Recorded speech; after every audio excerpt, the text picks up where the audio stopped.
உங்கள் பிள்ளைகளை படிக்க வைங்க, நல்ல இடத்த கொண்டாங்க, பெரிய தலைவர்கள் செய்த தியாகத்தை சொல்லி கொடுங்க. அதோடு மட்டுமல்ல, வெளிநாட்டில் இதை தான் முக்கியமாக சொல்ல வரேன், வெளிநாட்டில் கொண்டு போய் படிக்க வைக்காதீங்க. ஏன்னா கல்வியில் ஒரு காலத்தில் நம்ம நாடு பின்தங்கி இருந்துச்சு. ஆனால் இப்போ அப்படி இல்லை. கல்வியாக இருந்தாலும் சரி, வேலை வாய்ப்பாக இருந்தாலும் சரி, தொழில் செய்யக்கூடிய இடமா இருந்தாலும் சரி, உலக நாட்டில் ஒப்பிடும்போது எல்லா நாட்டு மக்களை விட இந்தியாவில் இருக்க மக்கள் தான் சந்தோஷமாக வாழ்கிறாங்கங்கிறதுல மாற்று கருத்து கிடையாது. நாடார் என்றால் எதையும் நாடார், குறுக்கு வழியில் போய் சொத்து சேர்க்கக்கூடிய சிந்தனை இல்லாத ஒரு மக்கள் தான் நாடார். அதனால் உங்கள் பிள்ளைகளை வெளிநாட்டில் படிக்க வச்சு அந்த நாட்டுக்கு அப்படியே காவு கொடுத்துறாங்க. இப்போ அண்ணா காட்டாங்க 7 தலைமுறை 6 தலைமுறை தெரிஞ்சவங்க சொன்னாங்க. எனக்கெல்லாம் 3 தலைமுறைக்கு மேலே தெரியாது. இது உண்மையிலே வருந்தத்தக்க நிகழ்வு. இது எப்படின்னாச்சுன்னா, இப்போ நிறைய அண்ணன் தங்கை உறவுங்கிறதே தாண்டி நிறைய உறவுகள் இல்லாமல் போகிற சூழ்நிலை வந்திருக்குது. இதுக்கு நம்ம எல்லாருமே செய்ய வேண்டியது என்னன்னா, நம்ம பிள்ளைங்களை குறைந்தது 3 அல்லது 4 பிள்ளைகளாவது பெற்றுக்கொள்ள வேண்டும். தமிழக முதல்வர் ஒரு கட்டத்தில் இந்த சமுதாயம் மூவேந்தர்களுடைய வழித்தோன்றல் இவங்கெல்லாம் நாடாண்ட குடிமக்கள்னு சொல்லும்போது, அப்படிலாம் இருந்தவங்க எப்படி ஆலயத்துக்குள்ளலாம் விடாமல் இருந்தா அப்படின்னு சொல்லி ஒரு கொஸ்டின் வந்தது. ஒரு நாட்டை ஆண்டுகிட்டு இருந்தா அந்த நாடை அந்த மக்களை எப்படி அரசாங்கத்துக்குள்ள ஒரு மரியாதை இல்லாம இருக்கும், ஆலயத்துக்குள்ள விடல அப்படின்னு ஒரு கேள்வி வந்தது. ஒரு சமுதாயத்தை அழிக்கணும்னா பல வழியில அழிக்கலாம், அந்த காடுல எழுதியிருந்தாங்க. அத மாதிரி இன்னைக்கு நம்ம சமுதாயத்தை அழிக்கிறதுக்கு ஒரு மதங்கிற போர்வையில நம்ம சமூகத்தை 2ஆ பிரிச்சு வச்சிருக்கான். நாம் மறந்த கலாச்சாரங்களை மீட்டெடுக்க வேண்டும், நாடார்கள் ஆகிய நம்மளுக்கு கட்டாயம் முடியும் என்பதை நம்ம முருகானந்தம் ஐயா அவர்கள் அழகுற சொன்னாங்க. திருவிழாக்கள் நடக்கணும், அங்க உறவு முறைகளை அழைக்க வேண்டும், எல்லாருக்கும் எல்லாம் சொல்லிக் கொடுக்க வேண்டும், நம்ம பிள்ளைங்களுக்கும் எல்லாத்தையும் சொல்லிக் கொடுக்க வேண்டும்னு அழகுற கூறிய முருகானந்தம் ஐயா அவர்களுக்கு நன்றி. அடுத்தபடியாக சிவமுருக ஆதித்தன் அவர்களை பேச வரும்படி அழைக்கின்றோம். நாடார் குலத்துக்கு வலிமை சேர்க்க ஒரு நல்ல நிகழ்ச்சியை ஏற்பாடு செய்த முருகானந்தம் அவர்களுக்கும், நாடார் சமுதாயத்தை தூக்கி நிறுத்த வேண்டும் என்ற ஒரு நல்ல எண்ணத்தோடு வருகை தந்துள்ள எனது அருமை சகோதரர்களுக்கும் காலை வணக்கம். நான் கடந்த 10 ஆண்டுகளாக பாரதிய ஜனதா கட்சியில் தூத்துக்குடி தெற்கு மாவட்டத்தில் ஒரு முக்கியமான பொறுப்பில் பணி செஞ்சிட்டு இருக்கிறேன். ஆனால் இப்படி சங்க விஷயங்கள், கட்சி சார்பு அல்லாத நிகழ்ச்சியில் அதிகமாக பேசுகிறதில்லை. ஏன்னா அதுக்கு மாதிரி சூழ்நிலைகளை ஏற்பட்டதில்லை. இன்றைக்கி அந்த மாதிரி ஒரு சூழ்நிலை ஏற்பட்டிருக்கு. நிறைய விஷயங்களை முருகானந்தம் அவர்கள் சொன்னாங்க. அந்த அளவுக்கு நிறைய விஷயங்கள் நான் தெரிஞ்சுட்டு வரல. ஆனால் கட்சியை பற்றி பேசினா இப்போ 1 மணி நேரம் பேச முடியும். இருந்தாலும் ஒரு சில விஷயத்தை மட்டும் நான் உங்கள்கிட்ட சொல்கிறேன். நாடார் என்பவர், அதாவது பொதுவாகவே நாயன்மார்கள், இதுக்கு முன்னாடி நம்ம 5000 வருஷத்துக்கு முன்னாடி பிறந்தவங்க, இது எல்லாமே நம்முடைய சமுதாயம் சேர்ந்த விஷயத்தை, நம்முடைய பெருமையை கொண்டாடுற காரணமே நம்முடைய மூதாதையர்கள், நமக்கு முன்னாடி இருந்தவங்க என்ன சாதித்தாங்க, அவங்களுக்கு வழி நடக்கணும் அப்படிங்கிறது தான். நமக்கு தெரிய நம்ம நாடார் குலத்துக்கு ஒரு பெருமை சேர்த்த தலைவர் காமராஜர் அவர்கள். ஒரு நல்ல விஷயம்.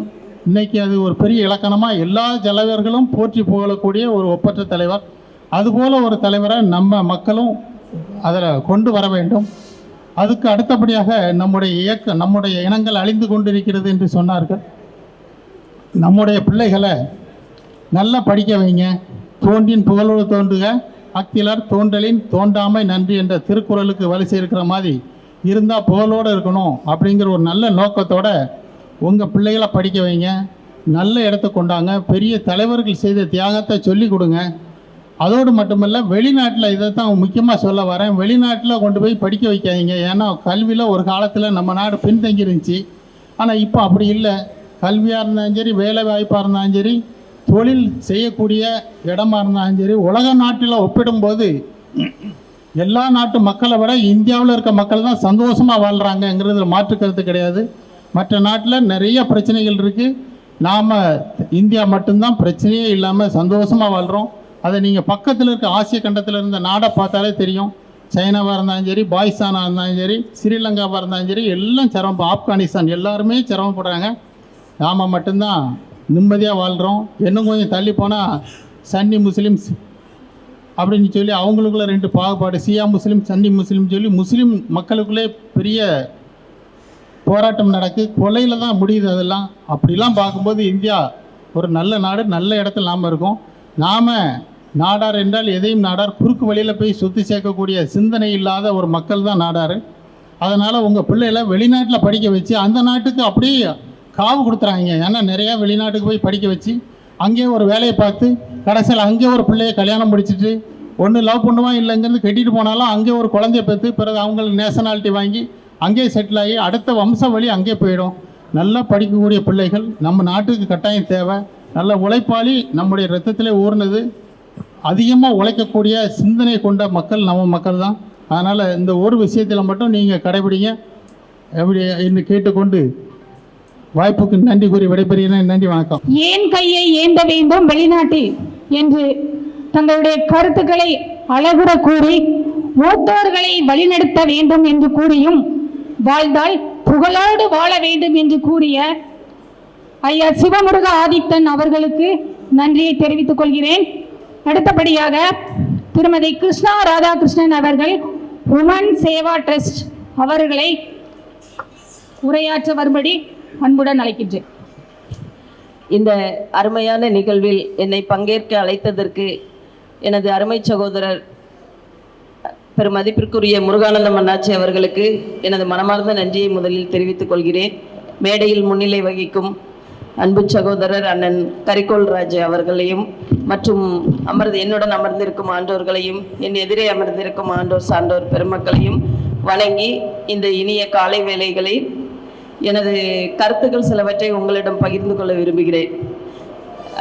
பொதுவாகவே சமுதாய அமைப்புகள் சார்ந்த நிகழ்வை எடுக்கிறதுங்கிறது மிகப்பெரிய விஷயம். அது மிகப்பெரிய பாராட்டுக்குள்ளது. கட்சி சார்ந்தோ இல்லை சங்கம் சார்ந்தோ செய்வது பல பேர் கூடி நின்று தேர் இழுத்துருவாங்க. ஆனால் இந்த மாதிரி சமுதாய இது செய்யும்போது அதுக்கு நிறைய தடங்கல்கள், எதிர்ப்புகள், அதுக்கு சரியான பொருளாதார உதவி, சப்போர்ட் எல்லாமே இல்லாமல் இருக்கும். அதை எல்லாத்தையும் தாண்டி நம்மளோட அத்தனை நிகழ்வுகளையும் மிக சிறப்பாக செய்து வரும் அண்ணன் இப்போ பத்திரகாளி அம்மன் ட்ரஸ்ட்னு ஒன்று ரெடி பண்ணி அதுக்கேற்ற மாதிரி பண்ணிட்டு இருக்கிறாங்க. ஸோ அவங்களுக்கு மனமார்ந்த மகிழ்ச்சிகளையும் பாராட்டுகளையும் அந்த நிகழ்விற்கு வந்திருக்கும் எனது அன்பு சகோதர சகோதரிகள் அனைவரையும் மனமார மகிழ்ச்சியுடன் வரவேற்கிறேன்.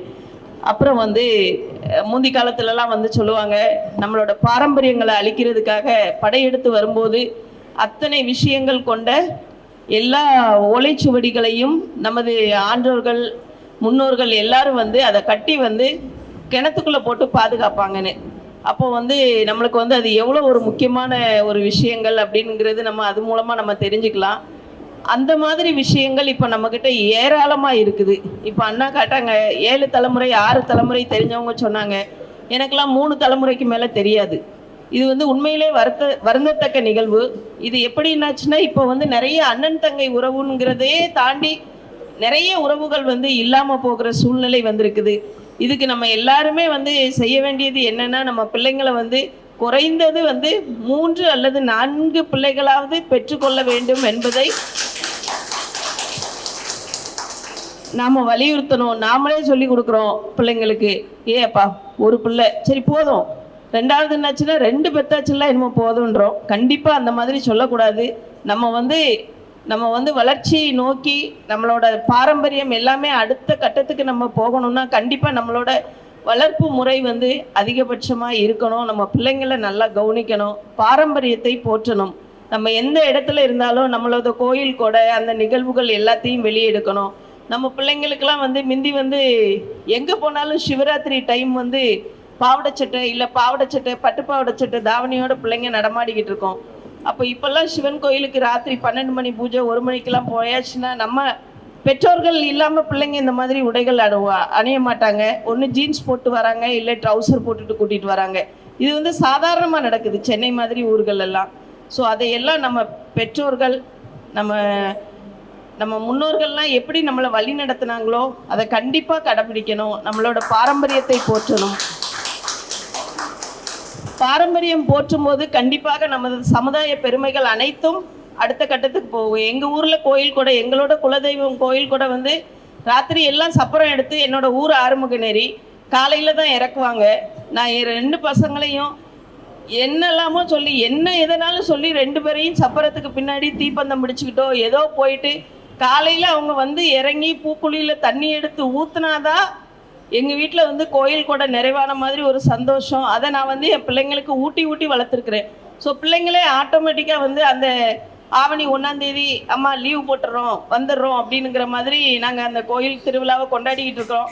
இதுக்கு அடுத்த கட்டம் நான் இதை எதுக்கு பெருமையாக சொல்கிறேன்னாச்சுன்னா, என் பிள்ளைங்க கண்டிப்பாக இதை செய்வாங்க.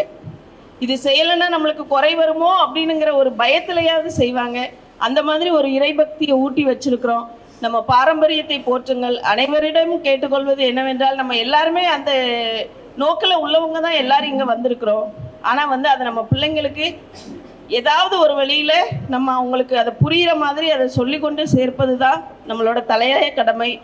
இந்த மாதிரி ஒரு நல்ல வாய்ப்புக்கு, சமுதாய சார்ந்த ஒரு நிகழ்வுக்கு என்னை கூப்பிட்டு அழைத்து இந்த மாதிரி பெருமைப்படுத்தியதற்கு உங்கள் அனைவருக்கும் நன்றி கூறி அன்புடன் விடைபெறுகிறேன். நன்றி, வணக்கம். ஓலைச்சுவடியின் பெருமைகளையும் கூறி, குழலினிது யாழினிது என்பர் தம்மக்கள் மழலை சொல் கேளாதவர். அதாவது ஒரு வீட்டில் ஒருத்தர் 4 குழந்தைகளாவது பெற்றுக்கொள்ள வேண்டும் என்று உயரிய கருத்தினை கூறிய கிருஷ்ணா ராதாகிருஷ்ணன் அவர்களுக்கு என் நன்றியை கூறுகிறேன். அடுத்தபடியாக திரு செல்வராஜ் நாடார் அவர்களை பேச வருமாறு மேடைக்கு அழைக்கிறேன். பொருளாளர் தட்சிணமாறார் நாடார் சங்கம், திருநெல்வேலி. இங்கே குழுமியிருக்கிற சான்றோர் குல பெருமக்களுக்கு முதல்கண் என் அன்பான வணக்கம். நான் வந்த உடனே மேடம் பேச சொல்லிட்டாங்க. ஏன்னா நம்மாழ்வார் நம்முடைய சமுதாயத்தில் நம்ம மூதாதையார் அப்படிங்கிற விஷயமே இன்னைக்கு நம்ம சமூகத்தில் யாருக்குமே தெரியாது. நம்முடைய கலாச்சாரம், நம்முடைய பண்பாடு, நம்முடைய பாரம்பரியம்லாம் இன்னைக்கு அழிக்கப்பட்டு சிதைக்கப்பட்டு ஏதோ கொஞ்சம் இருக்குங்கிற ஒரு நம்பிக்கை உங்களெல்லாம் பார்த்த உடனே எல்லாருக்கும் வருது. இந்த கருத்துக்களை நம்ம எல்லா பகுதியிலையும் மத்தியிலையும் நம்ம அதை கொண்டு போனோம். ஏன்னா நம்முடைய சமுதாய வளர்ச்சியில் நம்ம தொழில் ரீதியாக வளர்ந்துட்டோம்னு சொல்லி மாறுதட்டிக்கிட்டு இருக்கோம். ஆனால் நம்முடைய பாரம்பரியத்தை எல்லாம் நம்ம இழந்துட்டோம். இந்த பாரம்பரியத்தை எடுக்கணும்னா நம்முடைய சின்ன குழந்தை பருவத்திலே நம்ம பிள்ளைங்கள்ட்ட சொல்லி கொடுக்கணும். நமக்குன்னு ஒரு பாரம்பரியம் இருக்கு, கலாச்சாரம் இருக்கு, நம்ம எப்படி வந்தோம் அப்படிங்கிறத சொல்லணும். பெரும்பாலான இடத்துல என்ன சொல்லுவோம்னா, நம்ம எல்லாம் கோயிலுக்குள்ளே போக மாட்டோம், அதனால நமக்கு ஒரு பெரிய மரியாதை குறைவு அப்படின்னு சொல்லி ஒரு தவறான கண்ணோட்டம் நம்ம மக்கள் மத்தியில் புகுத்து நம்ம இனத்தையே நம்ம அழிச்சிட்டோம். இதனாலதான் நம்ம சமூகம் இன்னைக்கு ஒரு மிகப்பெரிய ஒரு இழப்பை நம்ம சந்திச்சுக்கிட்டு இருக்கோம். இன்னைக்கு நம்ம சமுதாயத்தில் ஒரு சமுதாயத்தை அழிக்கணும்னா பல வழியில் அழிக்கலாம். அந்த கார்டுல எழுதியிருந்தாங்க. அதை மாதிரி இன்னைக்கு நம்ம சமுதாயத்தை அழிக்கிறதுக்கு ஒரு மதங்கிற போர்வையில் நம்ம சமூகத்தை 2ஆ பிரிச்சு வச்சிருக்கான். இது யாரு பிரிச்சாங்கன்னு சொல்றதை விட நம்ம பிரிக்கப்பட்டிருக்கோம். நம்மளுடைய அறிவு அந்த அளவுக்கு தான் எட்டிச்சாங்கிறது தெரியல. அதனால பாரம்பரியம், கலாச்சாரம், நம்மளுடைய குடும்ப உறவுகள் எல்லாம் நம்முடைய சங்கம் இன்னைக்கு கரிக்கோல் இந்த இடத்துல சந்திச்சதுல ரொம்ப சந்தோஷம். இதுக்கெல்லாம் ஒரு மிகப்பெரிய ஒரு அமைப்பை உருவாக்கி தமிழ்நாட்டில் இருக்கிற அத்தனை சங்கங்களையும் நம்ம அரசு உரிமைகள், நம்முடைய வளர்ச்சியை பற்றி பேசுவதை விட நம்முடைய கலாச்சாரத்தையும் பாரம்பரியத்தையும் இன்னைக்கு நம்ம சொன்னாலே நம்ம சமுதாயத்துக்காரனே நம்ப மாட்டான். நம்ம எப்படி நம்ம நாடு ஆண்டிருப்போம், நாட்டில் ஆண்டவன்னு சொன்னா நம்ம அதே நம்ப மாட்டான். அது நம்ம ஐயா பெரியவர் மாதிரி உள்ள ஆட்கள் பல இடத்துல பேசியிருக்காங்க. அதுக்கு பிறகுதான் நம்ம சமுதாயத்தில் ஓரளவாவது நாடார் சமுதாயத்தை பற்றி நம்ம நாடார்கள் சொன்னா நம்ப மாட்டான். வேற யாராவது சொன்னா ஓ இப்படி இருந்தோமா அப்படிங்கிறதுக்கே ஒரு உதாரணம் இருக்குது.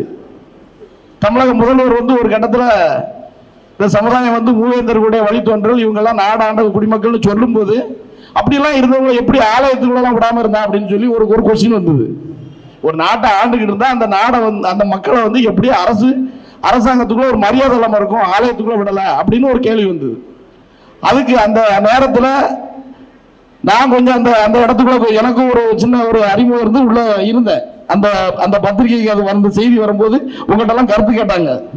அப்ப அதுல ஒரு முக்கியமான பிரமுகர் சொன்ன வார்த்தை என்னன்னா, ஒரு அரசு அழியும் போது இன்னொரு அரசு ஆட்சியை பிடிக்கும். அப்படி பிடிக்கும் போது அதுக்கு உள்ள முன்னோர்களை பழி வாங்குவாங்க. அப்படி பழி வாங்கப்பட்டதுனாலதான் நாடார்கள் ஆலயத்துக்குள்ள போக முடியல. ஏன்னா நாடார்களுக்கு தனி ஒரு அங்கீகாரம், ஆலயங்கள்ல தனி ஒரு வாசல். ஏன்னா இது ஒரு அரச குடி அப்படிங்கிறதுனால, அரச குடின்னு சொல்றதோட ஒரு போர்க்குடி அப்படி இருந்ததுனால அந்த தனி வாசலை முதல்ல க்ளோஸ் பண்ணி இவங்களுக்கு மட்டும் என்ன தனி அங்கீகாரம்னு சொல்லி விஜயநகர பேரரசு என்னைக்கு நம்ம அந்த நாட்டுக்குள்ள வந்தானா அன்னைக்குதான் நம்மளோட ஆதிக்கங்கள் இழந்தது. நாடார்கள் எப்பவுமே ஒரு வைராக்கியம் உள்ளவங்கிறதுனால என்ன பண்ணிட்டாங்கன்னா, நம்மள போகக்கூடாதுன்னு சொல்றாங்களா, நமக்கு கோயிலுக்குள்ளே போக வேண்டாம்னு சொல்லி ஒதுங்கி இருந்தான். இதனால கோயிலுக்குள்ளே போக முடியாத சமுதாயத்தில் நம்மள ஒரு ஆள் ஆயிட்டோம். சமீபத்தில் இன்னைக்குள்ள மீடியாக்கள் அன்னைக்குள்ள இதெல்லாம் இன்னைக்கு கிடையாது. அதனால காலத்துல நம்ம புறந்தள்ளப்பட்டோம். அதுக்கு பிறகு வெளிநாட்டினுடைய ஆதிக்க படையெடுப்பில் நம்ம எல்லாம் பல்வேறு மதங்களை சார்ந்து இன்னைக்கு சமுதாயத்துடைய கலாச்சாரம் கல்ச்சர்லாம் இழந்து இருக்கிறோம். இன்னும் ஆண்டோர்கள்லாம் நிறைய பேர் நிறைய பேச வேண்டியிருக்கு. இதெல்லாம் சமுதாயத்தில் பள்ளிக்கூடத்துல நம்ம பிள்ளைகளுக்கு ஊட்டி வளர்க்கணும். அதனால எல்லாருடைய கருத்துக்களையும் இந்த இடத்துல நானும் தெரிகிறதுக்கு விருப்பப்படுறேன். ஐயா மாதிரி ஆட்கள் நம்ம சமுதாயத்தை பத்தி நிறைய தெரிஞ்சவங்க, உங்களுடைய கருத்துக்களை கேட்டு விடைபெறுகிறேன்னு சொல்லி வாய்ப்புக்கு நன்றி கூறி விடைபெறுகிறேன். நன்றி, வணக்கம்.